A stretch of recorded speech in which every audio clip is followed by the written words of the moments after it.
I'm Sean Granham of Artistic Manifesto, and today I'm interviewing the amazingly talented StarRo. StarRo, how are you doing? Good, man. How's it going? Yeah, I'm doing well. Been looking forward to this since April, since I saw you live, so Oh, it's cool that it's finally happened. it seems like a month ago or something. Yeah, I think it's almost a year.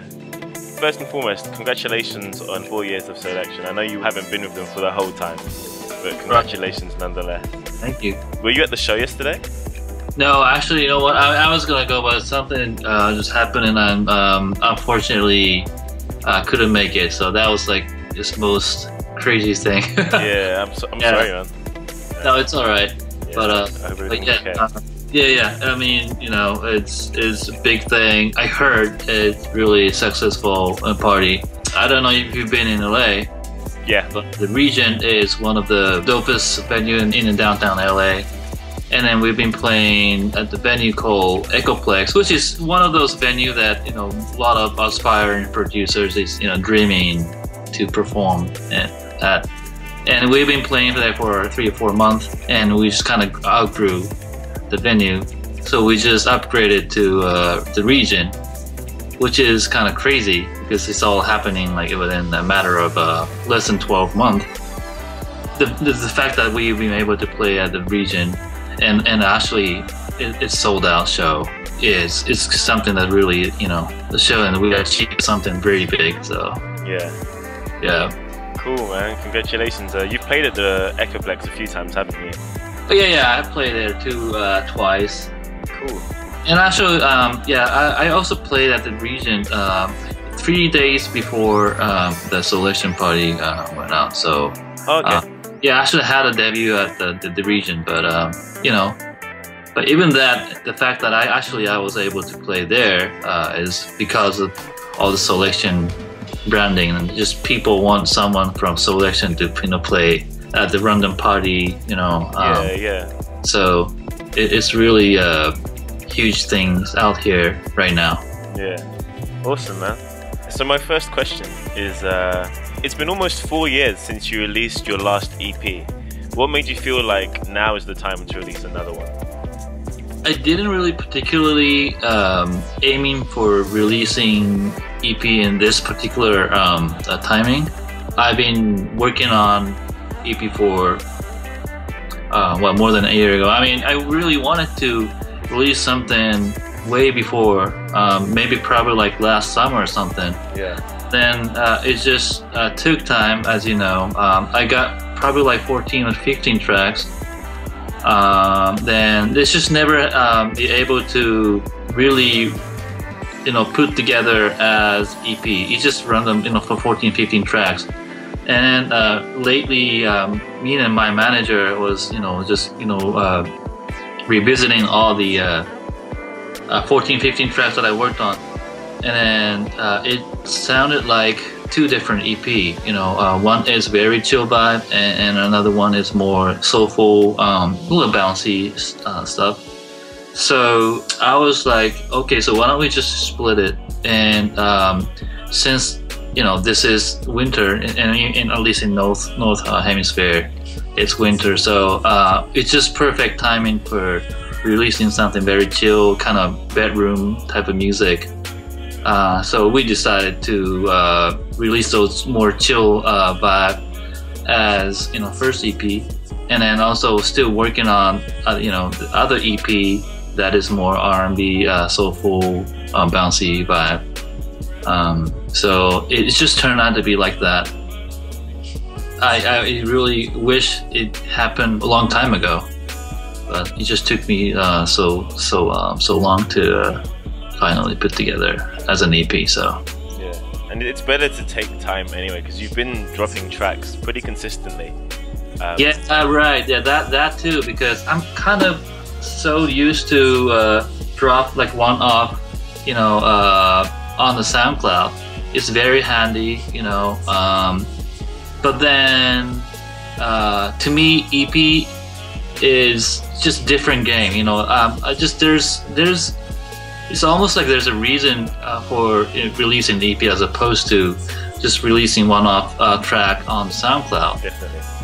So I gotta make sure there's a story behind, there's a concept throughout the EP, and all that stuff. So, you know, until I make, you know, I'm a confidence that okay, you know, now I got this, you know, 6 or 7 tracks that kind of makes a story, and you know, and when the same concept, and I just finally got to that point. So, you know. Cool, man. Good, because you led into my next question, which is how did the title and cover art for the EP come about? Like, what is the EP about to you? Oh, okay. So for this particular EP, like I said, it's kind of more chill vibe, bedroom, but also to me it's very emotional music. It's not really something that a DJ could play out in a big, huge club type of thing, but I would like to think that it's more like people close their eyes and probably, like, you know, listen to the headphone and just become really emotional and listen to the music. It's more almost a cinematic type of thing. So I just thought its emotion is kind of perfect title to that EP. And the artwork, it's actually made by this artist called Black Arrow. We've been internet friends. Actually, when I did a Japan tour, he happened to be in Tokyo, so we just had like the shooting session and all that, and he actually came out with that artwork. So this photo that he made the artwork based on was actually shot in Tokyo last April. And he made that amazing artwork, and I thought it was kind of like showing emotion out of myself. Yeah. I thought it was just perfect artwork for that EP, so I just went ahead using the artwork. That's awesome. You guys have, like you said, a working relationship, because he also did the artwork for a few of your singles, didn't he? Yeah, Black Arrow is actually the reason why I decided to really pursue music as a StarRo. He hit me up I guess that was probably, more than 3 years ago, I guess. He hit me up, found my music out of SoundCloud. Back then, I was probably like, had only 50 followers or something, and just upload whatever I made as a hobby. And he hit me up. Back then, he was doing this music blog called Navator, and he wanted to interview me. That was like first interview offer I ever got, and I was like, if I get an interview, then I gotta have some kind of solid material. So I like decided, oh my god, why don't I just put together 4 tracks and make it EP, so that I look good, you know, on the interview. So it's kind of like, you know, other way around. But that incident kind of pushed me. That was my, you know, very first EP, and that made some kind of momentum to keep me going as a musician. So, you know, since then we're really like in a good relationship. You know, he happened to be a very aspiring graphic designer, and we kind of like just grew up together as an artist. So that's awesome. Yeah. Yeah. So you mentioned that like StarRo isn't the first name that you've produced under.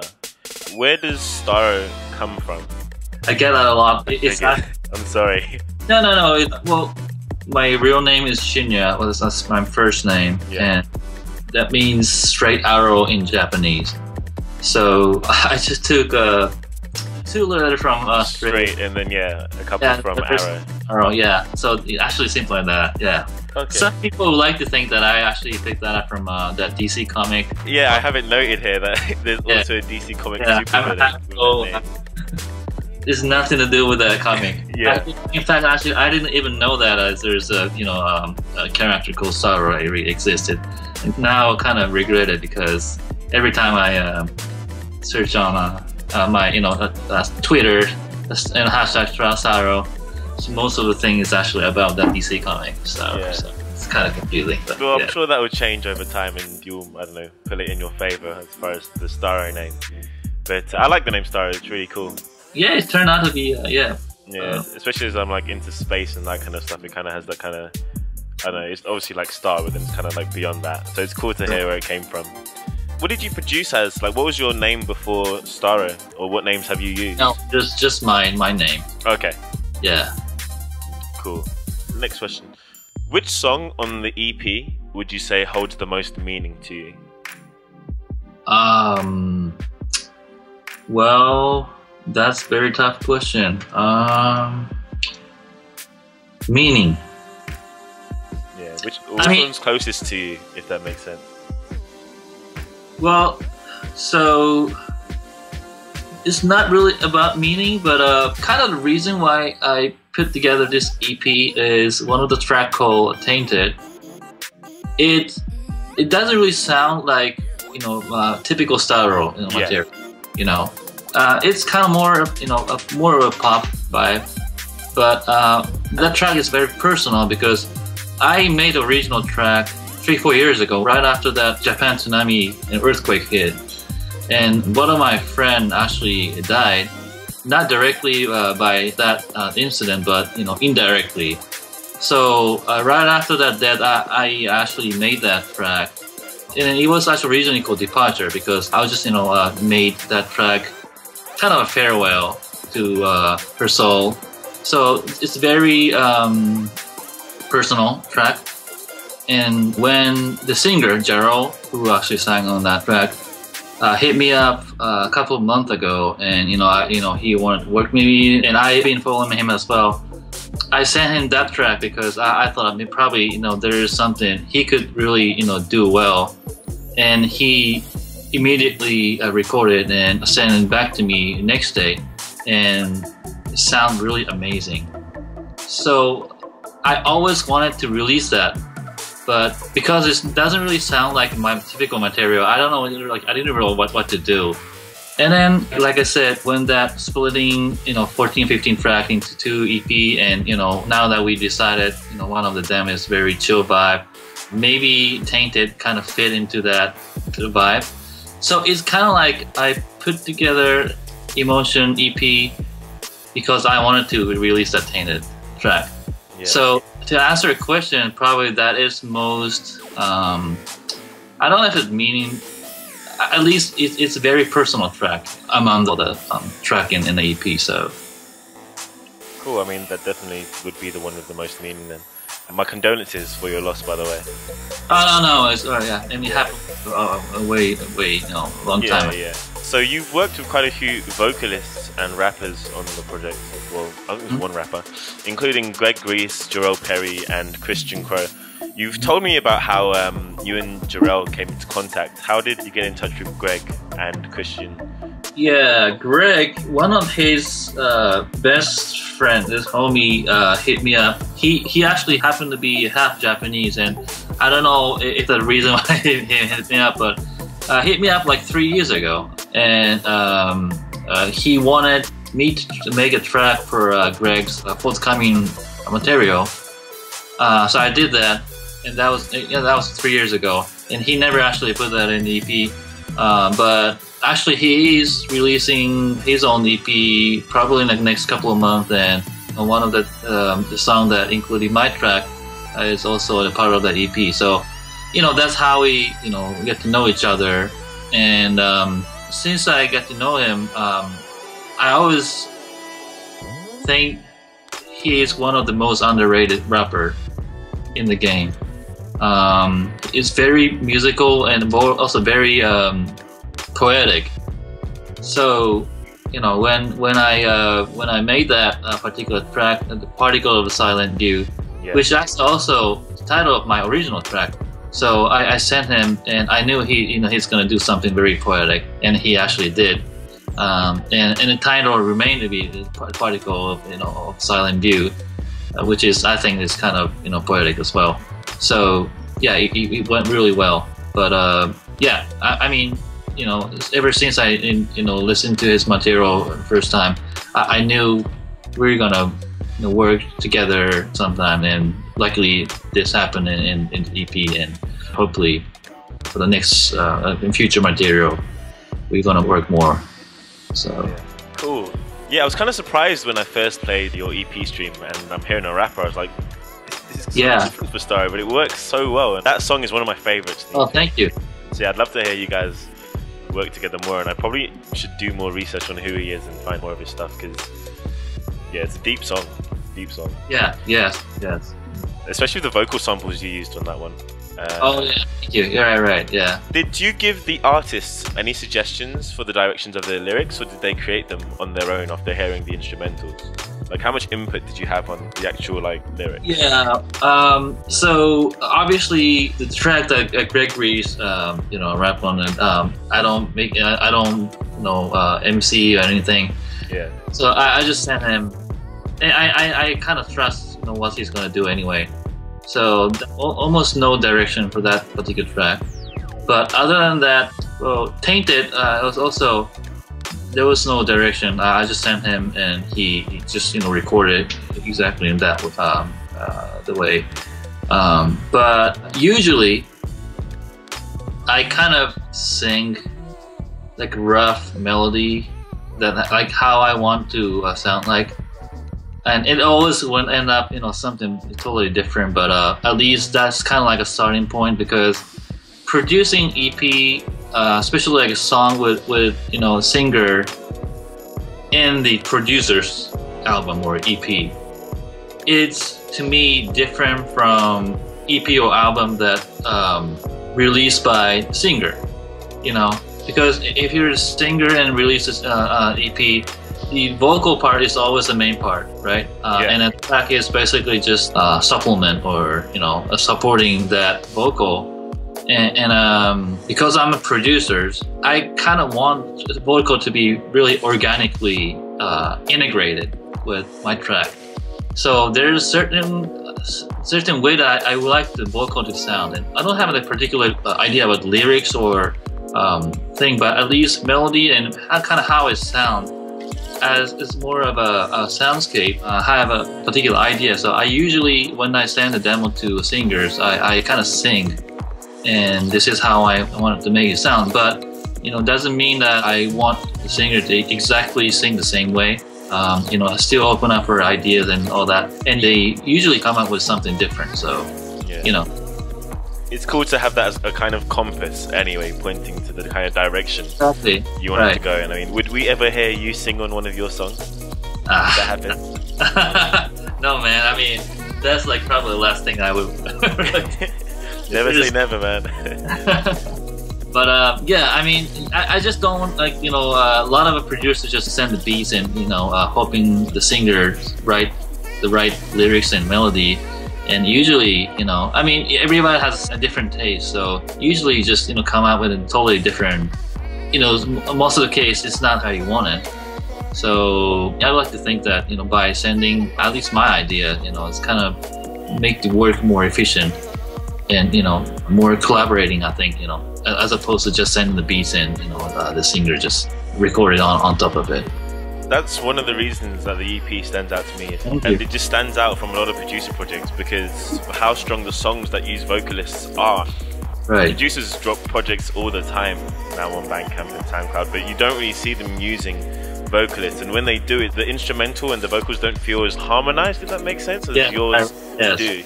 And one of my favorite songs, probably my favorite song from the project, has to be Closer to You, featuring Vib. His vocals have so many layers. And like the synergy between the vocals and the instrumentals is ineffable. It's amazing.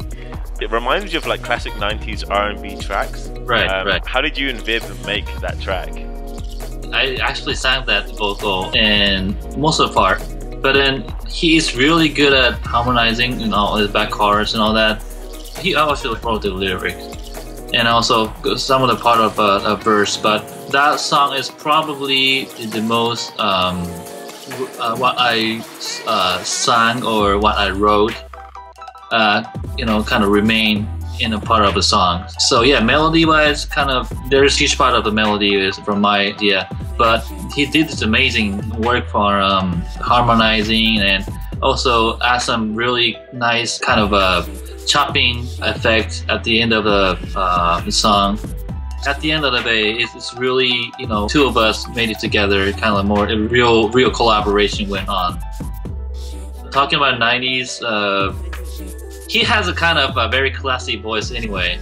And when I work with him, it's always kind of a 90s vibe going on in my head. So I think I didn't really intend to do that. I think it just naturally came out. And he also kind of felt it. So, that's how it turned out, I guess.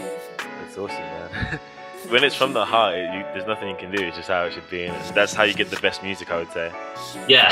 And it's funny because like emotion and emotional are words that are often used to describe your music. So you're like the perfect guy to kind of embody that, like thinking from the heart mentality. Yeah, your musical tastes are very eclectic. How did you first get into music? Your dad is a jazz pianist, right? Yeah, right. So obviously, jazz music is first starting point.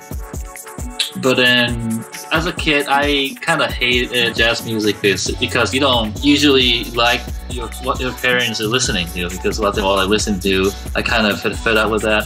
So I listened to other stuff.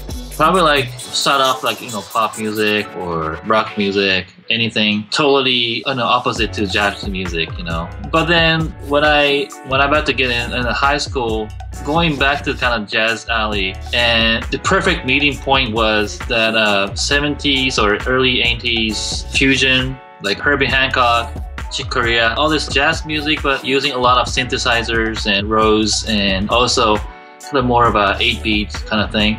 So that was kind of like a perfect combination of my jazz background and a rock or pop or soul music. So ever since then, I was just basically mesmerized by all the synthesizer-based music as a whole. So, that also led me to a little bit of ambient music as well, and it just went everywhere. But I guess at the end of the day, it all started off the jazz music. Music's is something that had a little bit of twist, it's my kind of music. Yeah, definitely. So when did you know, I think you may have answered this when you were talking about the Black Arrow, but when did you know that producing was what you wanted to do? Well, even after the Black Arrow wrote about me, of course, that was still kind of just part of a extension of my hobby, right? And then when I post the Janet Jackson remix, before that, the most played track on my SoundCloud, maybe probably like 1,000 played.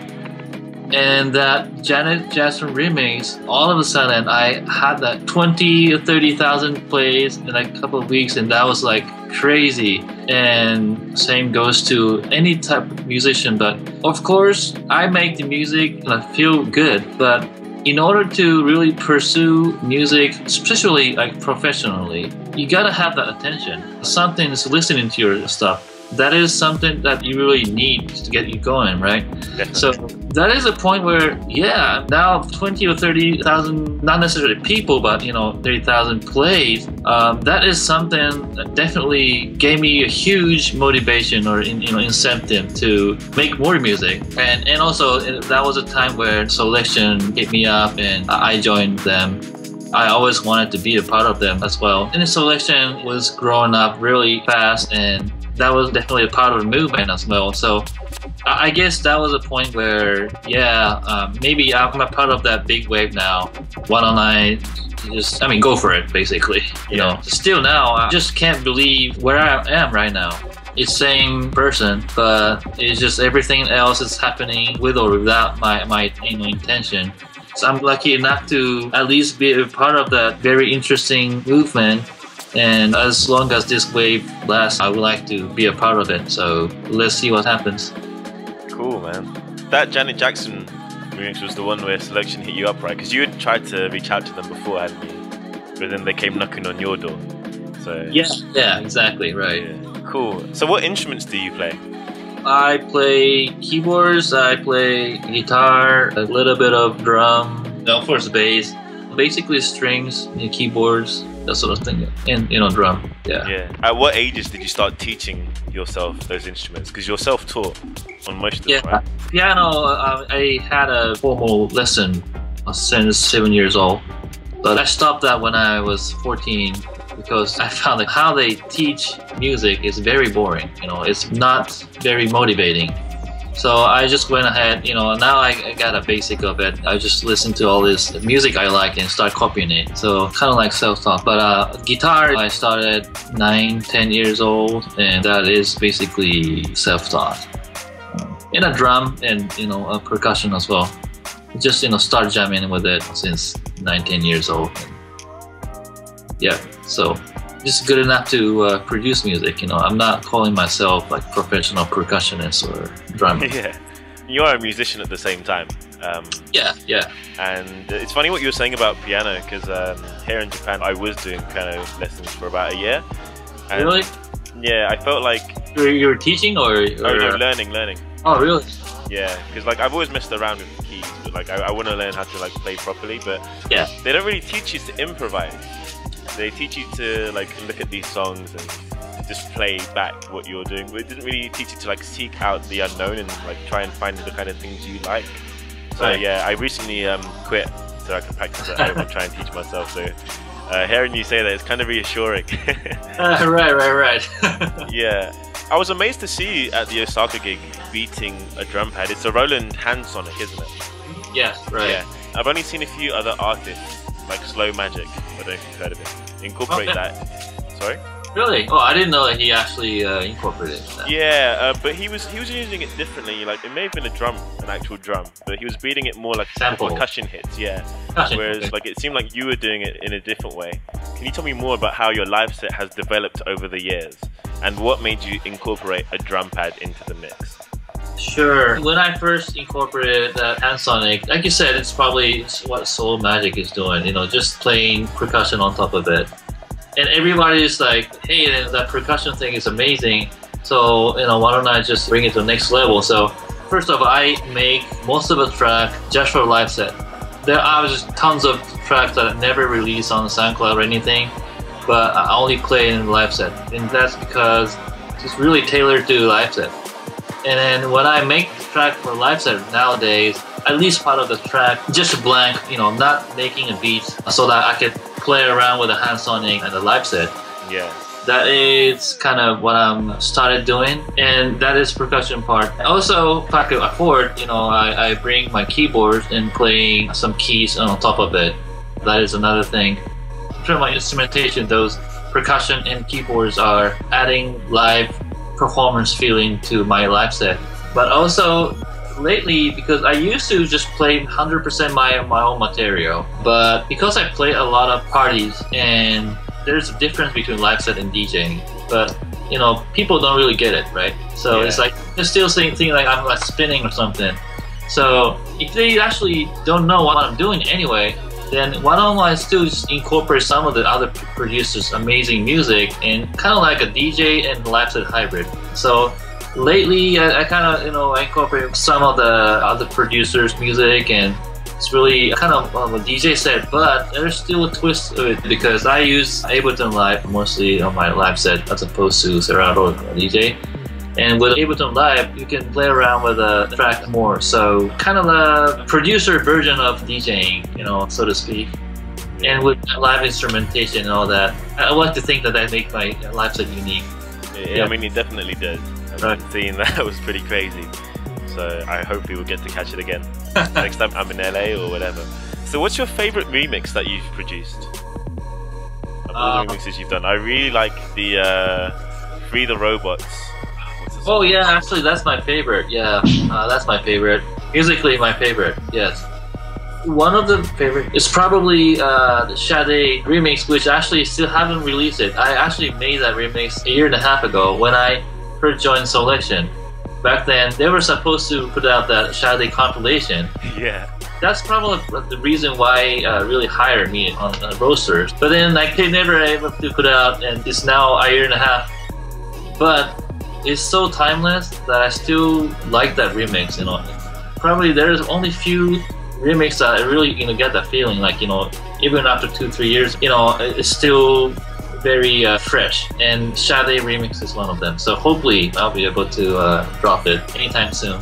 Yeah. I gotta talk about it. Her voice is timeless as well, so it's the song is that way too.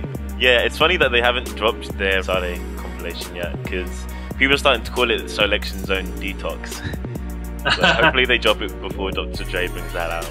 Yeah, I mean, I even heard of a couple guys like Techlud and a few others having to redo their tracks or send the new ones because it's just there waiting. Yeah, yeah, exactly. I did some research, and apparently you're the manager of a Japanese instrumental rock group called Toad. Yeah, right. Can you tell me more about them? Because they seem to be pretty popular. I mean, I've never heard of them personally. But when I saw that, I was like, oh, I didn't know StarRo manages a rock group. Yeah, well, I mean, I'm not saying I'm a manager, but I'm just like happen to be their very good friend and one of the few that speak both Japanese and English. So helping them because they now work with a label here in the States, and they had got another label in the UK distributing in Europe. So they needed someone to communicate with those people in English. And also they just started touring US and in Europe, so I kind of have them like tour managing and all that stuff. So it just came out that way. But I have a manager myself. Yeah. It's strange. And also I'm just not that dedicated as I could really officially call their manager. So. Okay, cool. Yeah. If you had to recommend one song of theirs to a new listener, like I haven't heard anything from them, what song should I go and check out? My favorite is the song called Mukogishi ga Miru Yume, and that is actually from one of their, I think it's second album, which is probably releasing like back in 10 years ago. But to me, that is what a lot of people really like started getting into their music 10 years ago. And then like there's other songs like Goodbye, which is sung by one of the popular female singer called Toki Asako. And that is probably like more popular and more accessible. But the track that I mentioned, Mukogisha Yunume, to me is kind of represent total sound. So awesome. Yeah. I'm gonna check it out afterwards. If they have a video, I'll post it in the they have YouTube and all that. So yeah. Cool. So what would you say is the biggest change you've noticed between living in Tokyo and Yokohama compared to living in LA? Oh, there are a lot, I guess. The thing about Japan is a very unique situation because there are one of the biggest music market in the world, but also they are very, very domestic. There is kind of a wall between Japanese market and the rest of the world, and it is musically, but also the way they do business is also very domestic. Distributions, digital distribution also through Japanese based and the website. Everything is basically Japanese based platform, as opposed to maybe like a global platform like SoundCloud or all this stuff. And Spotify obviously is not available in Japan. Oh really? At least. Actually, no, you're right. Because some of my friends here have had issues trying to get the app working. Right. Yeah. So Japan is very isolated as a market, and it's not like a small country that if you're an electronic musician and just selling to domestic people, you're probably not gonna make a living. But Japan is still huge enough, so if you're successful, you could probably still make a living out of it. But once you step outside of Japan, you see that there's much more to it, than Japanese market. And I see a lot of musician friends that kind of satisfied having just a solid fan base in Japan itself, and kind of just stop progressing, And I can also understand that because you have this very physical, a lot of fans right in front of you, and they show up in every single shows or something. Of course, that makes you feel good and very content. But once you step outside of Japan, and it may be very challenging in the beginning, but once you actually be a little successful on the global platform, there's just much more huge potential as an artist. So I know a lot of insanely talented musicians or producers in Japan, but they're not recognized enough in the global platform, and I think that is very sad thing. So after moving, I think there's a boundary or wall between the global platform and Japanese platform, and I think one of the biggest difference from living in Tokyo versus LA.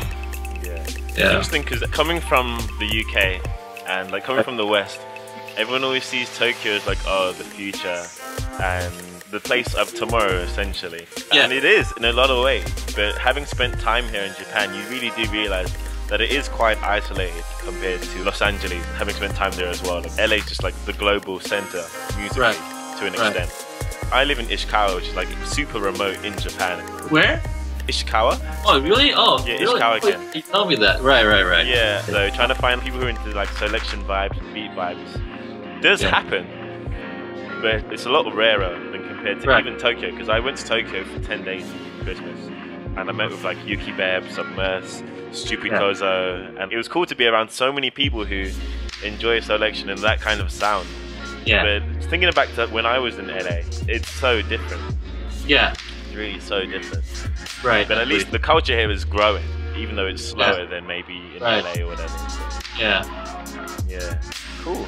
So what are your plans for this year? You said that you've got maybe 7 to 8 other tracks for a second EP. Yeah, right. I mean, I want to put it out probably like summer, because I just try to put out something like very summer vibe, you know, maybe something like you could play at a party or something. So that is my plan right now. Haven't even started yet, but I have another project that a different concept that it's kind of more of a emotion EP, but you know, more song based, but has a little more pop vibe, like indies, not indies pop, but you know, like maybe a Little Dragon type of stuff, you know. So yeah, it's just a lot of project going in my mind, but you know, at least the feasible project right now is the one that I'm trying to release through Soulection by summer time. Yeah. Do you have a name for it, or no? I don't have hidden for now. Right. I just figure out what, you know. Okay. Yeah. Just go with the wind. Yeah. Exactly. Cool. Rumor has it that you'll be in Japan come April or something. Yes. Right. Is that a solo tour? Or is that part of a Soulection one? No. It's unfortunately it's not the Soulection tour this time, because I think maybe later part of this year we will do something like more official or formal Soulection tour. But this particular tour in late March to early April is more of my StarRo tour, kind of promoting the emotional EP, because I'm releasing CD only in Japan. Yeah. Wow, that's dope, man. Yeah, so that'll be dropped on March 25th.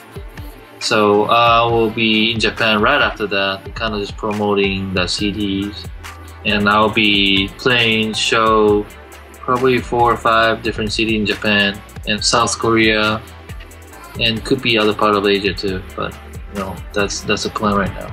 Dope. I might try and get to Tokyo around that time. Yeah. I'll try and be in town, because that'd be awesome. Oh, nice. To catch up. But yeah, man. Yeah, that was it for the questions, man. Thank you so much. Thank you. See you on Tokyo then. Yeah, see you in Tokyo.